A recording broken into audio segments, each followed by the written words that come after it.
Mohon maaf, Umi mau bertanya apakah hikmah Rasul mempunyai banyak budak wanita?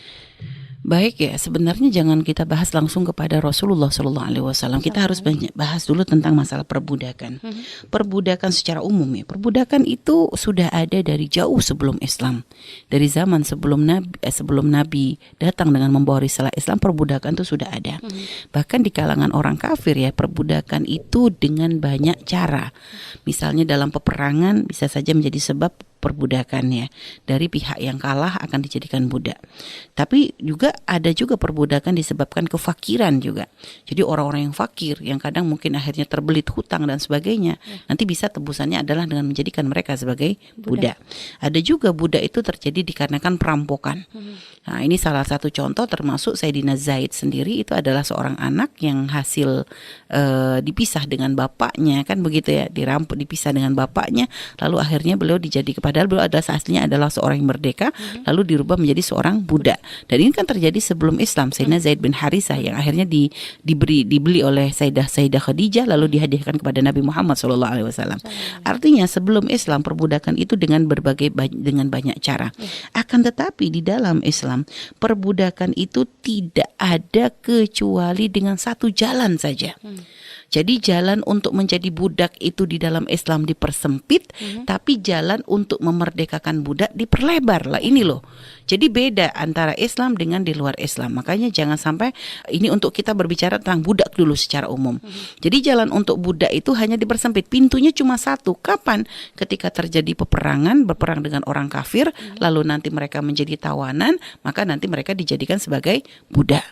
Akan tetapi pintu untuk memerdekakan budak itu dibukakan lebar-lebar, gitu loh. Dibukakan lebar-lebar sehingga misalnya ketika seorang budak itu bisa merdeka, misalnya dengan banyak anjuran ya yang memang oleh Rasulullah diberikan kepada budak, yaitu jangan sampai berbuat zalim kepada budak, jangan sampai memaksakan budak lebih daripada kemampuan mereka, jangan mereka tugas di luar dari kemampuan mereka.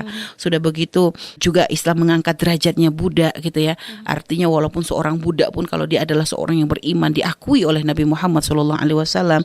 Setelah itu juga pahala besar bagi siapapun yang memerdekakan budak.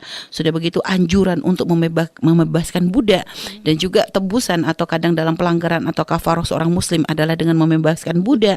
Dan juga seorang budak juga bisa membebaskan dirinya dengan cara mukatab itu ya, dengan mereka misalnya membayar kepada majikan, dan majikan nanti harus memberikan kesempatan kepada budak untuk mencari uang agar mereka bisa merdeka, dan bahkan nanti zakat pun bisa diberikan kepada seorang budak mukatab ini gitu ya, yang ingin memerdekakan dirinya.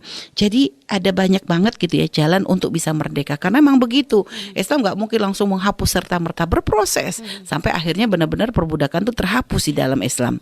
Nah, hikmah kenapa Nabi kok ada mempunyai seorang budak?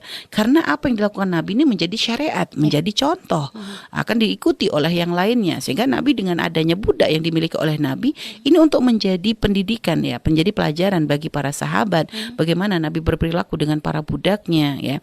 Sedangkan adapun hikmah kenapa kok budak wanita itu adalah boleh digauli dalam Islam, ini ada banyak hikmah gitu ya. Karena budak itu dikatakan adalah hak milik tuannya.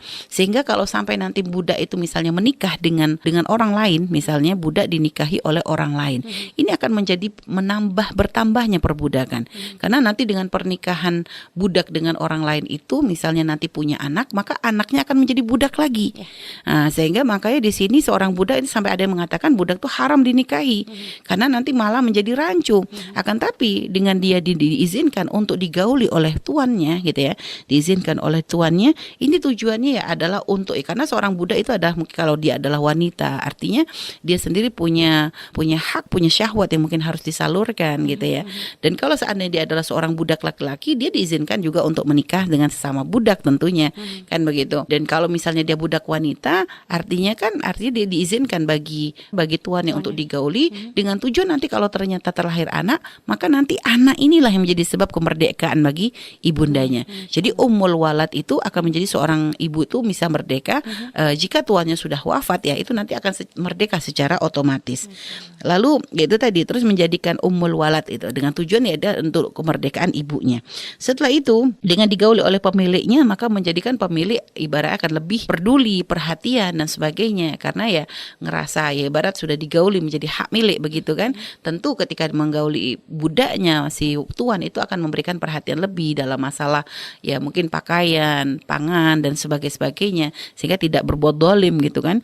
Dan juga ini juga menjadi solusi mungkin bagi jalan bagi para lelaki yang misalnya belum bisa menikah gitu ya, tapi mereka punya budak sehingga ibaratnya bisa melampiaskan syahwatnya pun dengan sesuatu yang halal, yaitu dengan menggauli budaknya. Jika memang ternyata mungkin belum mampu untuk menikah dengan seorang wanita yang merdeka, mungkin dikarenakan ada tanggung jawab lebih yang harus diminta, misalnya kan menjadi seorang suami harus punya kemapanan, bisa memberikan nafkah dan sebagainya, sehingga mungkin dia adalah seorang yang tidak punya tapi ternyata punya seorang budak, jadi bisa dilampiaskan syahwatnya adalah dengan budak tersebut. Jadi ada banyak hikmah. Adapun ya tadi kalau Nabi punya budak, tujuannya semuanya adalah untuk memberikan pendidikan kepada para sahabat, dan ini apa yang dilakukan oleh Nabi semuanya akan menjadi tolak ukur syariat kan begitu. Menjadi patokannya syariat adalah dengan apa yang dilakukan oleh Rasulullah Shallallahu Alaihi Wasallam, sehingga Nabi mencontohkan bagaimana beliau bergaul dengan para budaknya, bagaimana beliau berperilaku dengan budaknya kan gitu. Baiknya beliau, kebaikan beliau, perhatian beliau, kasih sayang beliau berikan kepada para budaknya, menjadikan budaknya pun ya sangat mencintai beliau. Jadi banyak budak Nabi pun diperlakukan tidak seperti budak, bahkan ya seperti kayak keluarga seperti itu gitu loh, sehingga bahkan ya tidak merasa menjadi budak begitu. Nah ini perilaku yang diajarkan oleh Rasulullah Shallallahu Alaihi Wasallam. Jadi ada banyak hikmah ya dengan Rasulullah itu tetap memiliki budak gitu ya. Jadi tidak dimerdekakan semua serta merta, karena itu untuk menjadi pelajaran bagi umat Islam. Wallahu a'lam bishawab.